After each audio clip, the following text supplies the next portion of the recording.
আসসালামু আলাইকুম। আজকে আমি একটি মাছ কেটে আপনাদের সাথে শেয়ার করব। তা আশা করছি আপনারা যারা মাছ কাটতে ভয় পান বা মাছ কাটতে জানেন না তারা এই ভিডিওটি না টেনে পুরোটাই দেখবেন। আজকে আমি কাটবো একটি কাঁটাওয়ালা মাছ, আর এই মাছটার নাম হলো গুলশা মাছ। এটা সচরাচর বাজারে দেখা যায়, দেখতে গুঙ্গিয়া মাছের মতো বা ট্যাংরা মাছের মতো, কিন্তু এটার নাম হলো গুলশা। এর কিন্তু 3টা কাঁটা থাকে ট্যাংরা মাছের মতো। এরপরে আমি আজকের এই মাছটা দা বটি ছাড়াই কেচির সাহায্যে কাটবো আর আপনাদের সাথে শেয়ার করব। এভাবে একটি কেচি নিয়ে কাঁটাগুলোকে নিচের থেকে উপরের দিকে একদম কেচির নিচের দিক দিয়ে শক্ত করে চাপ দিবেন, দেখবেন কাঁটাগুলো সুন্দরভাবে কেটে যাবে। এই যে দেখুন আমি কি সুন্দরভাবে কাঁটাগুলো কেটে নিয়েছি। আর এক্ষেত্রে হাতেও কোনো কাঁটা বাজবে না, আপনাদের সুবিধা হবে।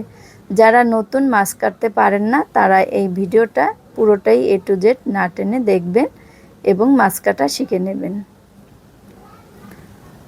এভাবে এক এক করে আমি দেখুন কান এর বাড়তি অংশগুলো সব কেটে নিচ্ছি। এরপর এর ভিতরে যে ফুলো থাকে ফুলোটাকেও বের করে নেব। আর এরকম আরও অনেক মাছ কাটার ভিডিও আমার এই চ্যানেলে আছে, যারা দেখতে চান তারা অবশ্যই চ্যানেলটি সাবস্ক্রাইব করবেন। সাবস্ক্রাইব করে পাশে থাকবেন আর পাশে থাকা বেল আইকনটি বাজিয়ে দেবেন। এরপর দেখুন মাছের পেটের ভেতর থেকে ময়লাটাও কিন্তু এভাবে কেচির সাহায্যে আপনারা চাইলে বের করে নিতে পারবেন। অলরেডি দেখুন একটি মাছ আমার কত সুন্দরভাবে কাটা হয়ে গেছে। আর এই মাছের পেটে কিন্তু এখন ডিম থাকে, তাই পেটের অংশটা না কেটে এভাবে কেটে নিলে মাছের ডিমটা বের হবে না। আমি আরেকটি মাছ কেটে আপনাদের সাথে শেয়ার করছি। পিঠের কাঁটাটা এভাবে নিচ থেকে উপরের দিকে কেটে নেবেন, আর সবসময় চেষ্টা করবেন কেচির নিচের অংশ দিয়ে কাঁটাগুলো কাটার জন্য। এতে করে আপনাদের হাতও কাটবে না আর আপনাদের হাতের কোনো সমস্যাও হবে না। আপনারা দাঁড়িয়ে দাঁড়িয়ে অনেকে কাজ করতে চান, সে পর্যায়ে আপনারা এভাবে কেচি দিয়ে মাছ কেটে নিতে পারেন। যে কোনো মাছই এভাবে কেচির সাহায্যে কেটে নিতে পারবেন।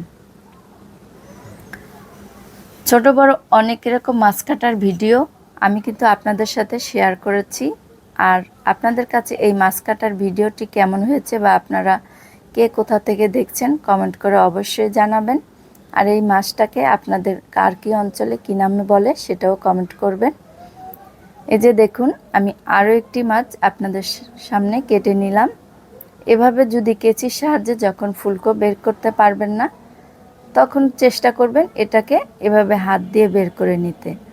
আর যদি ময়লাটা বের না হয়ে আসে তাহলে পেটের নিচ থেকে উপরের দিকে এভাবে টিপ দিবেন আর হাত দিয়ে টান দিবেন, দেখবেন ময়লাটা হাতের সাহায্যে বের হয়ে আসবে। আর চাইলে যদি মন চায় আপনারা চাইলে এভাবে কেচি দিয়েও পেটটাকে এভাবে মাথা থেকে কেটে নিতে পারেন। এক্ষেত্রে কিন্তু উপর দিয়ে কেটে নিলে ডিমটা কিন্তু বের হয়ে আসবে না। ছোট্ট করে কেটে নেবেন, কেটে পেটের ভিতরে উপর দিকে যে ময়লাটা থাকবে ময়লাটা ফেলে দেবেন। আর আমি এই একই পর্যায়ে এই সব মাছগুলো কেটে নেব। আর কেমন হয়েছে অবশ্যই কমেন্ট করে জানাবেন। উপকার হলে অবশ্যই কমেন্ট করবেন, শেয়ার করবেন বেশি বেশি। আর আজকের মতো এখানেই বিদায় নিলাম। আসসালামু আলাইকুম।